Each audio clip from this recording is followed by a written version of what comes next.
Here, at the headwaters of the Ohio River, is one of the great cities of the world. It is a city known for its many accomplishments and for its many famous citizens. But most of all, it is a city known for its industry, its steel, its coal, its aluminum, its manufacturing. It is the American industrial city called Pittsburgh.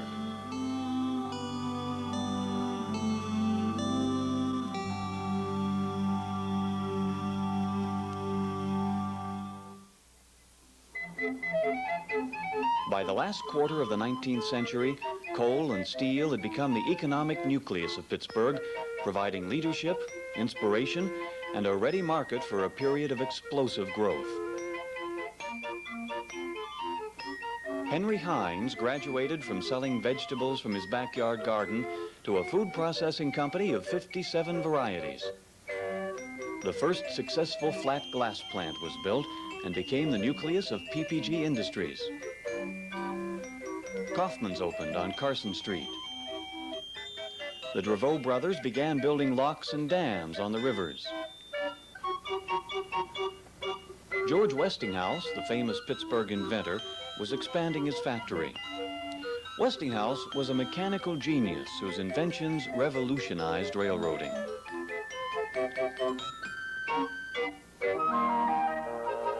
And then there were the entrepreneurs experimenting with a new kind of energy, electricity. The early practitioners of the electric art offered a collection of strange and wonderful devices, most of dubious value. But it wasn't long before electricity was put to more practical use. Pittsburgh's first telephone switchboard began serving 700 customers in 1874. In 1888, Alfred Hunt and Charles Hall used electricity to refine aluminum, the beginnings of the Aluminum Company of America. And in 1880, the Allegheny County Light Company, the forerunner of Duquesne Light, offered Pittsburgh something totally new, electric light. They hooked a dynamo to the steam engine at the Westinghouse factory, and Pittsburgh saw electric light for the first time. The primitive arc lights were used by the Pennsylvania Railroad to deter nighttime looting of its boxcar yard. The installation was so successful that Allegheny Light went on to build Pittsburgh's first permanent electric generating plant on Virgin Alley downtown.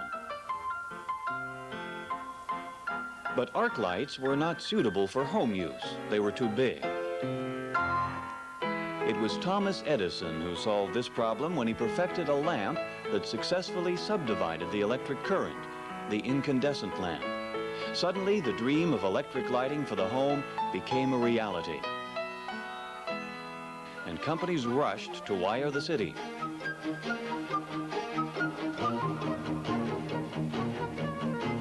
And because the range of Edison's direct current system was limited to a few blocks, the city needed many small electric companies. There were over 100 by the turn of the century. The Edison companies, backed by Edison's strong patents, began to monopolize the electric business. Allegheny County Light was almost forced out of business. It was saved by its belief in alternating current.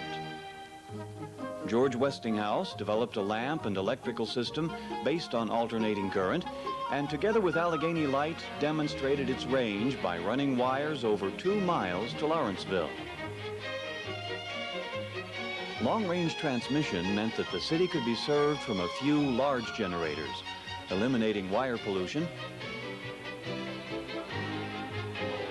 and lowering costs through large-scale generation.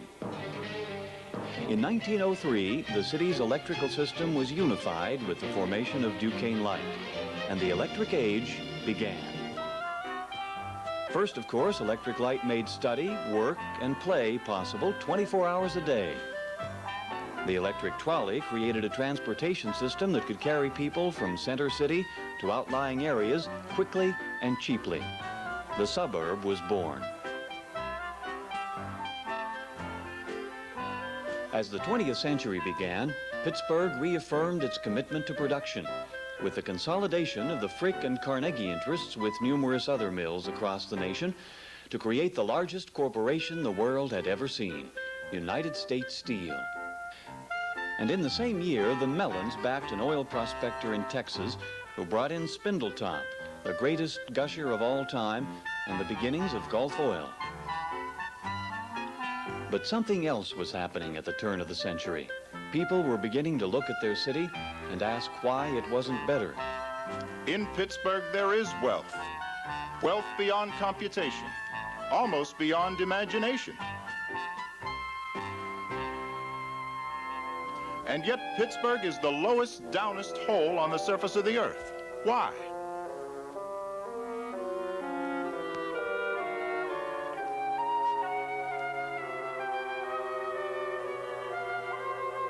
Why doesn't Pittsburgh have high-class government, parks, playgrounds, clean water and clean air? And so, at the beginning of the 20th century, Pittsburgh began to attack its biggest problems. The city health department declared war on Pittsburgh's slums and their 6,000 outdoor toilets. With the highest incidence of deaths due to typhoid among large cities, Pittsburgh moved to filter its water supply. Andrew Carnegie, retired and wealthy, gave the city money for a library and museum. He endowed a technical school in Oakland, and Carnegie Mellon University was born. Mary Shenley, granddaughter of James O'Hara, donated her land to the city, and Shenley Park was created. People began to enjoy their city. The Pittsburgh Orchestra began giving concerts under the leadership of Victor Herbert. Hannes Wagner led the Pirates to 3 consecutive National League pennants in 1901, 1902, and 1903.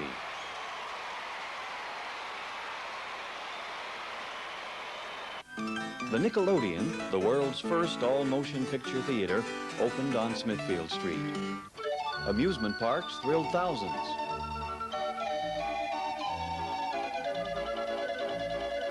Automobile races were held in Shenley Park, and the automobile began to extend the concept of transportation beyond the capabilities of the trolley.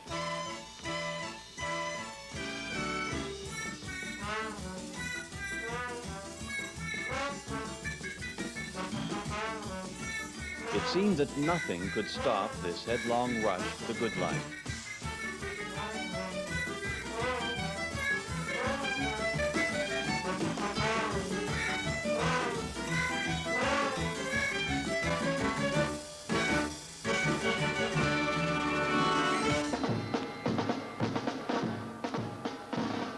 World War I, the war to end all wars, sent 2 million men to Europe and turned off immigration. So the mines, mills, and factories turned to 2 segments of society that had previously been excluded, women and blacks.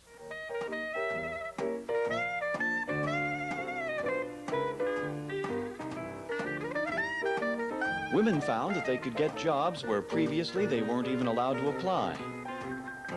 And for the first time, the black man found opportunity in the northern industrial city. There ensued one of the great migrations in American history. Pittsburgh's black population doubled, and for the first time, the mills employed significant numbers of black workers.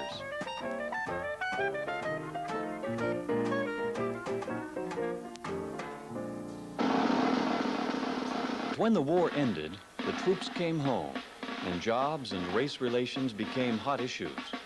There were race riots in many northern cities. But in Pittsburgh and steel, the issues were more fundamental. The steel worker, black or white, was still unorganized. He had no union. The end of the war precipitated the Great Steel Strike of 1919.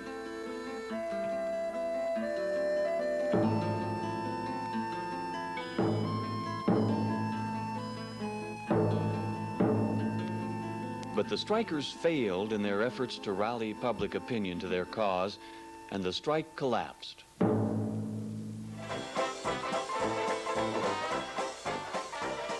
The strike was over, peace at last. We had won the war, and the celebration would occupy the next decade, the Roaring '20s. The '20s had it all. We danced until we collapsed.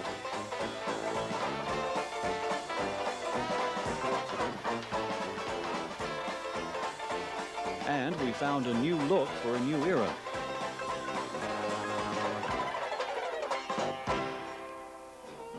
We experimented with prohibition and speakeasies.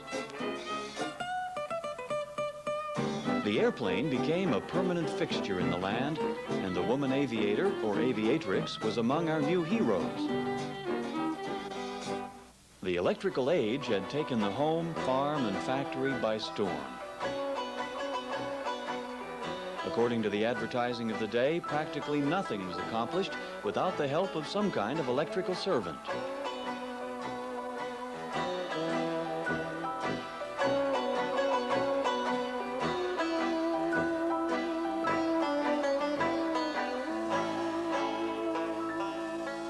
But the real impact of electricity came as the country electrified its factories. No longer did a factory have to be laid out around a central steam engine. Electricity could be divided at will and sent to 1,000 different motors.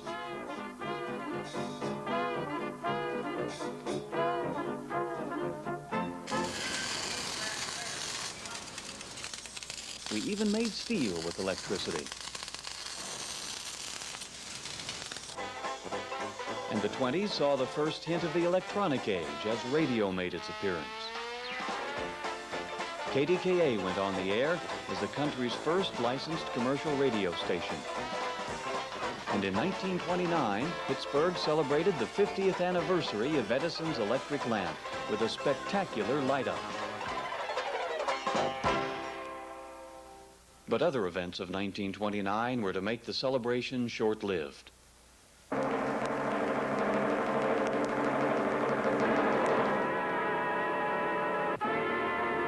The end came suddenly.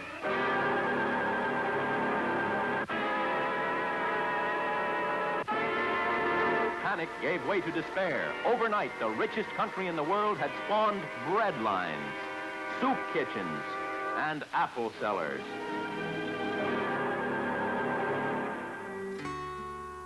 Times were bad, but there was leadership. From grassroots leaders like Father James Cox, who led 15,000 Pittsburghers to Washington to demand action. In this land, the soil is rich. The shelves overflow with merchandise. The vaults are stacked with gold, but there are no jobs.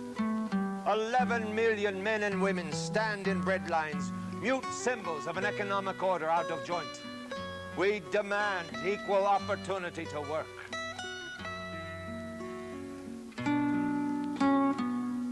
They sang "My Country 'Tis of Thee" and quietly went home.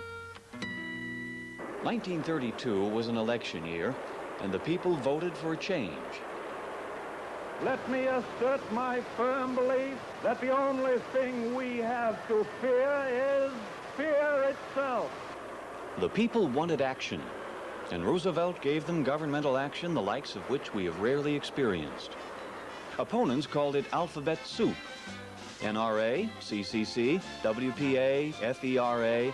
It was a series of programs that defined a new relationship between the federal government and every segment of society. The utilities, the banks, the states, business, labor, the individual, and the city. Things must have been a little better, for in 1933, Art Rooney organized Pittsburgh's first professional football team, the Pirates, who later changed their name to the Steelers. And in 1935, the CIO formed the Steel Workers Organizing Committee, which succeeded in organizing steel because government had changed sides. New legislation guaranteed the right of workers to have a union.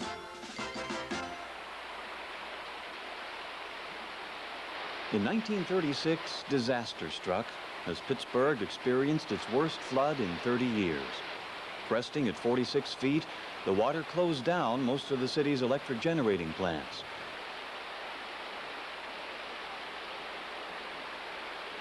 But limited power was restored in a matter of hours through interconnections with nearby utilities.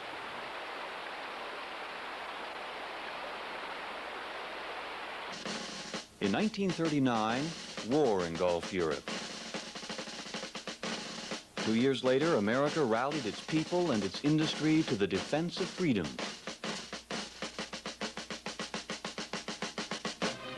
This is war. By sea and air and land, the barbaric invader stabs in the back with vicious weapons of destruction. With bomb and shell, tank and plane, ship and torpedo, the Axis warlords flaunt their challenge to democracy. And America accepts the challenge. America prepares to hurl back the attack with armadas of ships, tanks, and planes, armadas of steel. This is war, and steel has enlisted for the duration.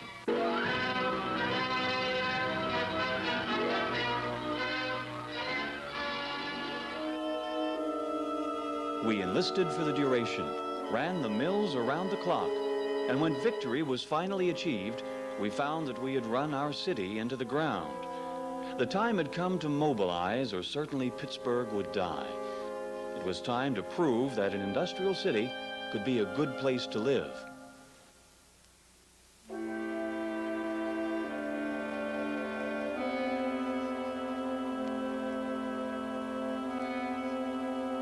In 1945, David Leo Lawrence was elected mayor of Pittsburgh. He knew that if Pittsburgh was to survive, all of the city's power groups would have to work together.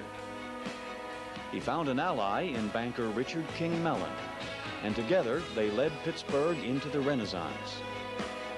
First came smoke control.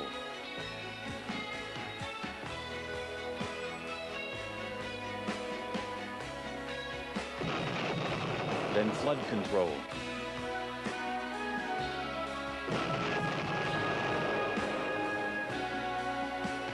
Then slum clearance.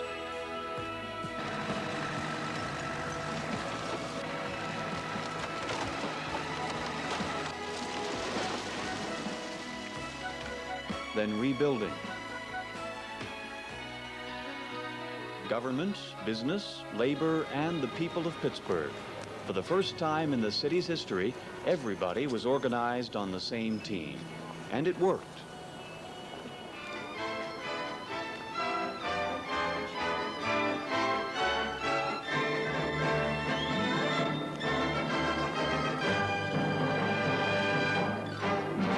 The idea of Renaissance could be seen in just about everything that happened in the 50s. Dr. Jonas Salk of the University of Pittsburgh announced a vaccine for polio. One of the country's first educational TV stations, WQED, began broadcasting. Pittsburgh took the lead in atomic power as Duquesne Light began operating the country's first commercial atomic plant at Shippingport. This plant has a secure place in American history. It is with pride that I now dedicate this Shippingport atomic power station to the cause of scientific progress, to the cause of peace. The Pittsburgh Symphony under William Steinberg began a series of Milltown concerts in an attempt to take classical music to the people.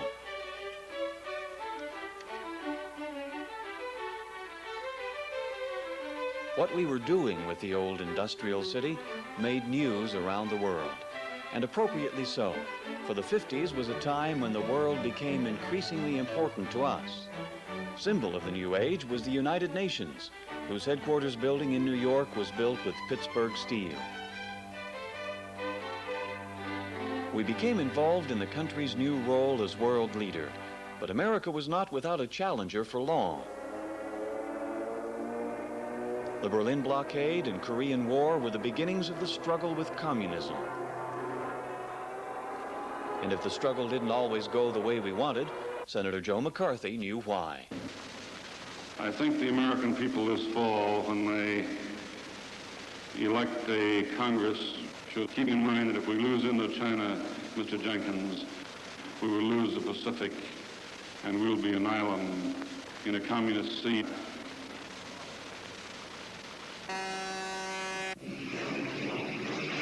As the 50s came to an end, we built missiles to defend Pittsburgh against air attack, and still more missiles to reach into space. When Nikita Khrushchev visited Pittsburgh in 1959, he talked about what we knew the most about: production. You are ahead today, but the Soviet system will surpass you. We will look back at you with the knowledge that our system is better. But Khrushchev was not the only critic of America. The late 50s and early 60s were a time of re-examination. Men like the Reverend Martin Luther King spoke out for equal opportunity. King's death in 1968 brought riots to Pittsburgh's Hill District, underscoring racial issues. When the government led us into Vietnam, the country became divided. We began to question the world role we had assumed with such enthusiasm after World War II. Besides, we had discovered new problems at home, problems like the environment. Environmental quality divided us not so much in principle as in degree. How clean was clean? The smoke was gone, but the automobile generated a different kind of pollution. We spent millions on scrubbers for electric power plants, turned to the electric furnace to reduce pollution, and we began to change our attitude toward mass transit. The Renaissance went on, but slum clearance was replaced by the concept of preservation. New neighborhoods were created through restoration, like the Mexican War streets. Old neighborhoods were rejuvenated as people rallied around ethnic pride or the neighborhood church. Then came an end to the era of cheap energy. We stood in gasoline lines and paid more for energy, but we fought back too. We insulated our homes and purchased smaller, more fuel-efficient cars. Conservation became our goal.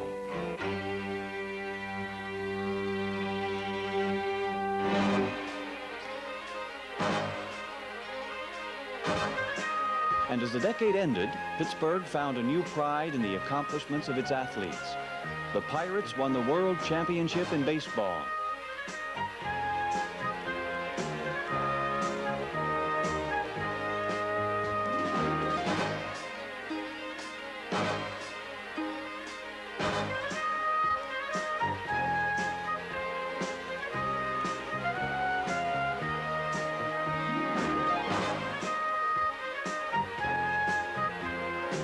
And the Steelers won the Super Bowl for the 4th time in 6 years.